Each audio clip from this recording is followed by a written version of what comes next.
আপনি কি বাড়ি কেনার কথা ভাবছেন, তাও আবার নিজের পয়সা দিয়ে?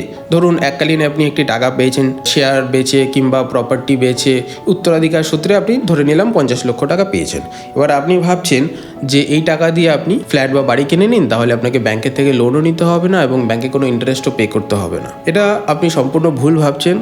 আপনি নিজের যে 50 লক্ষ টাকা আছে সেটি আপনি এফডি করুন 20 বছরের জন্য, এতে আপনার লাভ হবে। এবং আপনি ব্যাংকে গিয়ে 50 লক্ষ টাকা লোন নিয়ে নিন 20 বছরের জন্য। ব্যাংকের থেকে লোন নিতে গেলে 8.4% রেটে আপনি পাবেন অ্যাপ্রক্স, এবং যদি এফডি করেন 20 বছরের জন্য তাহলে 6% রেটে আপনি এফডি করতে পারবেন। যদি আপনি 20 বছরের জন্য এফডি করেন তাহলে আপনি ম্যাচুরিটি ভ্যালু পাচ্ছেন 20 বছর পর 6% রেটে 1,64,54,000 টাকা। এবং আপনি যদি 20 বছর জন্য লোন নেন 8.4% রেটে, তাহলে আপনাকে ব্যাংকে শোধ করতে হচ্ছে 1,03,38,000 টাকা। তার মানে আপনি এফডি করলে 61 লাখ টাকা এক্সট্রা আপনার বেনিফিট হবে 20 বছরের জন্য। তো আমি বলবো আপনি নিজের জমানো টাকা দিয়ে কখনোই বাড়ি কিংবা ফ্ল্যাট কিনবেন না, ব্যাংকের থেকে লোন নিয়েই বাড়ি কিনুন, এতে আপনারই লাভ হবে।